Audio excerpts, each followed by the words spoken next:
नमस्कार, मैं उपमी प्योर पटना में आपका स्वागत है। आज है 1 अप्रैल, दिन बुधवार। खबरों की ओर बढ़ने से पहले डालते हैं एक नजर आज की सुर्खियों पर। मानसून से पहले पटना में जल जमाव रोकने की तैयारी। गैस आपूर्ति पर प्रशासन सख्त, छापेमारी तेज। पटना में गैर आवासीय संपत्ति पर टैक्स दोगुना।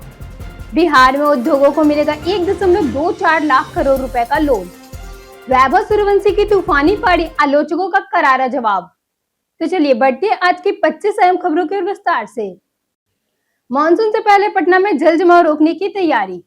पटना नगर निगम मानसून से पहले जल जमाव रोकने के लिए शहर में नाला उड़ारी अभियान चला रहा है। नगर आयुक्त यशपाल मीणा ने विभिन्न इलाकों का निरीक्षण कर 24 घंटे में गाद हटाने और एंटी लार्व छिड़काव करने के निर्देश दिए हैं। मेट्रो कार्ड से प्रभावित नालों की विशेष सफाई और वैकल्पिक व्यवस्था पर जोर है। साथ ही 53,585 मैनोहॉल और 41,572 कैपचीट की सफाई व मरम्मत जारी है। नागरिकों से हेल्पलाइन 155-304 पर शिकायत दर्ज करने की अपील की गई है। यह अभियान 30 अप्रैल तक पूरे करने का लक्ष्य है ताकि मानसून में जल जमाव से राहत मिल सके। युद्ध असर पर बिहार सरकार हाई अलर्ट। पश्चिमी एशिया के असर को देखते हुए बिहार सरकार ने आवश्यक वस्तुओं की आपूर्ति, जमाखोरी रोकने और प्रवासी श्रमिकों की सुरक्षा के लिए सख्त कदम उठाए। मुख्य सचिव प्रत्यय अमृत की अध्यक्षता में क्राइसिस मैनेजमेंट की पहली बैठक पीएनजी कनेक्शन बढ़ाने, एलपीजी और ईंधन की निर्बाध आपूर्ति सुनिश्चित करने और बैकलॉग खत्म करने के निर्देश दिए गए। जिले में निरीक्षण, पेट्रोल पंपों की निगरानी और कालाबाजारी पर जीरो टॉलरेंस नीति लागू होगी। प्रवासी मजदूरों के लिए हेल्पलाइन शुरू होगी और हर दिन प्रेस वार्ता से सही जानकारी जनता तक पहुंचाई जाएगी। गैस आपूर्ति पर प्रशासन सख्त, छापेमारी तेज। डॉक्टर त्यागरंजन एसएम ने पटना में गैस एजेंसियों को सख्त निर्देश दिए हैं कि घरेलू एलपीजी सिलेंडरों की होम डिलीवरी सुनिश्चित करें और गोदामों में भीड़ न लगने दें। अधिकारियों के साथ बैठक में आपूर्ति, बुकिंग और डिलीवरी की समीक्षा की गई तथा ब्लैक मार्केटिंग पर भी सख्त कार्रवाई के निर्देश दिए हैं। 62 स्थानों पर निरीक्षण और 54 जगहों पर छापेमारी के 3 सिलेंडर जब्त हुए। प्रशासन ने 28 धावा दल तैनात किए हैं। उपभोक्ताओं से फीडबैक लिया जा रहा है। साथ ही पीएनजी कनेक्शन को बढ़ावा देने के लिए मिशन मोड में अभियान चलाया जा रहा है। बिहार रेलवे स्टेशनों पे खुलेंगे ब्रांडेड स्टोर। बिहार के कई स्टेशनों पे, खासकर पटना जंक्शन, दानापुर, आरा, राजगीर और बक्सर में जल्द ही बड़ा बदलाव देखने को मिलेगा। रेलवे बोर्ड ने यहाँ ब्रांडेड रिटेल स्टेशन खोलने की तैयारी की है, जिससे स्टेशन मॉल जैसा नजर आएगा। इसकी शुरुआत पटना जंक्शन से होगी, जहां स्टोर के लिए जगह भी चिन्हित कर ली गई। Indian railway station development corporation निजी कंपनियों के साथ मिलकर काम कर रही है और मई 2026 से प्रक्रिया शुरू होने की उम्मीद है। इससे यात्रियों को बेहतर सुविधाएं मिलेगी और रेलवे की आय भी बढ़ेगी। वैभव सूर्यवंशी की तूफानी पारी, आलोचकों को करारा जवाब। 15 वर्षीय वैभव सूर्यवंशी ने तूफानी पारी खेलकर आलोचकों को करारा जवाब दिया। गेंदों में 52 रन, मतलब 4 चौके और 5 छक्के बनाकर राजस्थान रॉयल्स को चेन्नई सुपर किंग्स के खिलाफ 8 विकेट से जीत दिलाई। मैच के बाद वैभव ने कहा कि उनका फोकस पावर प्ले से मैच कंट्रोल करने पर था। उन्होंने बताया कि कोच कुमार संगकारा और विक्रम राठौर ने उन्हें स्वाभाविक खेल करने की सलाह दी है। साथ ही यशस्वी जायसवाल के सहयोग की भी सराहना की। बिहार में फर्जी शिक्षकों पर सख्त कार्रवाई। बिहार में फर्जी नियोजित शिक्षकों पर कार्रवाई तेज हो गई है। निगरानी अनावेश ब्यूरो की जांच में 2006 से 2015 के बीच बहाली की गई कई शिक्षक फर्जी पाए गए हैं। सबसे अधिक मामला नालंदा में 165 एफआईआर और मधुबनी की बात करें तो 145 सामने आए हैं, जबकि अररिया में सबसे कम केस दर्ज हुए हैं।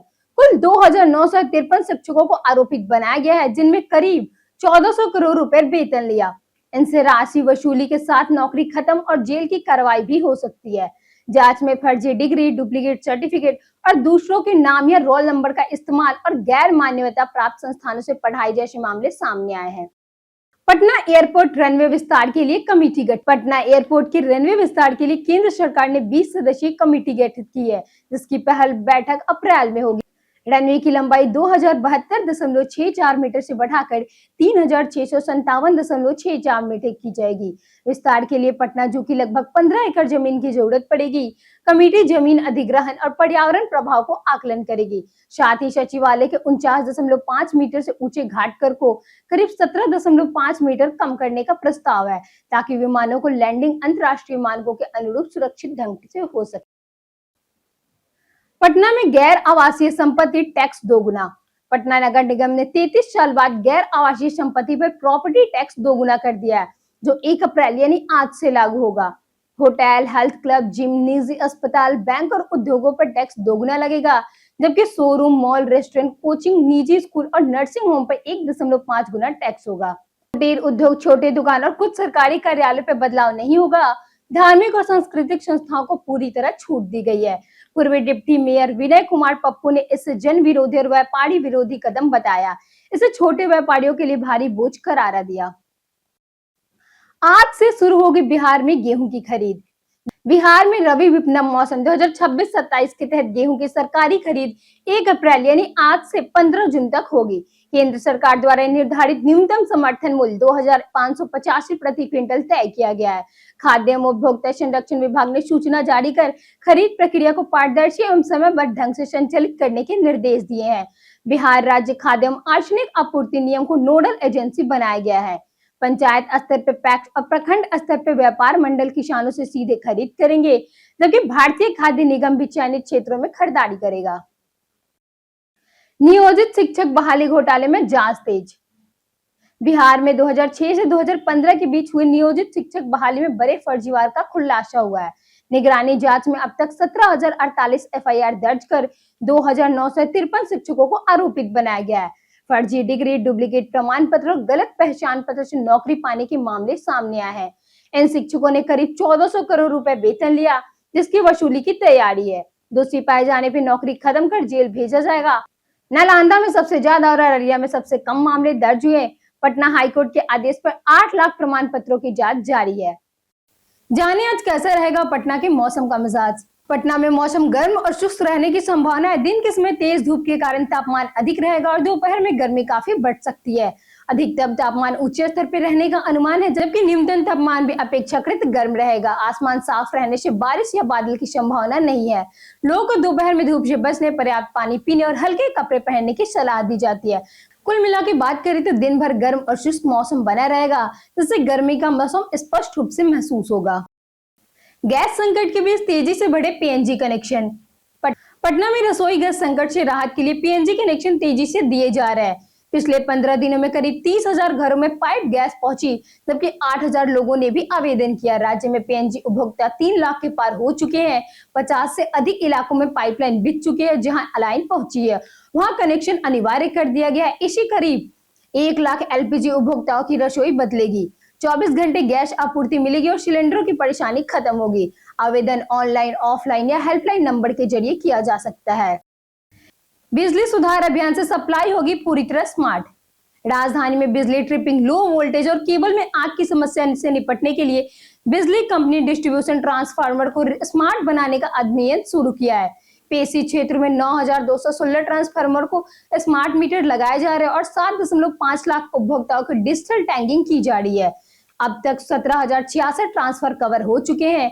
नई व्यवस्था से रियल टाइम मॉनिटरिंग संभव होगी। 70% लोड होते ही नया ट्रांसफार्मर लगाया जाएगा और बैलेंस स्विच किया जाएगा। आरडीएस के तहत एनर्जी इनकाउंटरिंग से बिजली नुकसान और चोरी के आसानी से पता लगाया जा सकेगा। पटना के पर्यटन स्थल में आज बात होगी श्री कृष्ण विज्ञान केंद्र की। यह पटना का एक प्रमुख शैक्षणिक और मनोरंजन स्थल है, जहां विज्ञान को रोचक और सरल तरीके से प्रस्तुत किया जाता है। यहाँ भौतिकी, गणित, जीव विज्ञान और आंतरिक से जुड़ी कई इंटरैक्टिव मॉडल प्रदर्शनी है, जिससे बच्चे और युवा आसानी से सीख सकते हैं। विज्ञान केंद्र में 3D शो, तारामंडल जैसी सुविधाएं भी आकर्षण का केंद्र है। यह स्थान छात्रों में जिज्ञासा और वैज्ञानिक सोच विकसित करने का एक महत्वपूर्ण भूमिका निभाती है। साथ ही परिवार और स्कूल समूहों के लिए यह एक आदर्श शैक्षणिक भ्रमण स्थल है। आईएमए बिहार का मेगा सदस्यता अभियान शुरू। आईएमए बिहार ने डॉक्टरों के लिए 1 से 30 अप्रैल तक मेगा सदस्यता अभियान शुरू किया है। इस दौरान आजीवन सदस्यता पर 25% छूट और नए सदस्यता को 1,000 रुपए के अतिरिक्त प्रोत्साहन राशि दी जाएगी। सिंगल लाइफ मेंबरशिप शुल्क 14,500 से घटाकर 10,500 रुपए हो गया है, जो प्रोत्साहन के बाद 9,500 रुपए पड़ेगा। कपल मेंबरशिप 22,000 से घटकर 16,500 रुपए और प्रोत्साहन के बाद 14,500 रुपए होगी। आवेदन 5 मई तक राज्य शाखा कार्यालय में जमा करेंगे। अभियान का उद्देश्य है डॉक्टरों को संगठन से जोड़ना।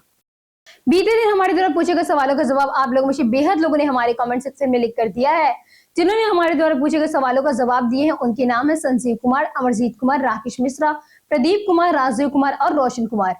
इसी के साथ बढ़ते आज के सवाल की, और आज का सवाल है, क्या आपके क्षेत्र में पानी की सप्लाई नियमित रूप से होती है या कोई समस्या बनी रहती है? आप अपना जवाब हमें हमारे कमेंट सेक्शन में लिखकर जरूर बताएं। आज के लिए इतना ही। बिहार के तमाम खबरों के साथ बने रहने के लिए देखते रहिए प्योर पटना। और अगर साथ ही आप यूट्यूब चैनल पे देख रहे हैं तो चैनल को सब्सक्राइब करें, और अगर आप फेसबुक पेज को देख रहे हैं तो लाइक और फॉलो जरूर करें।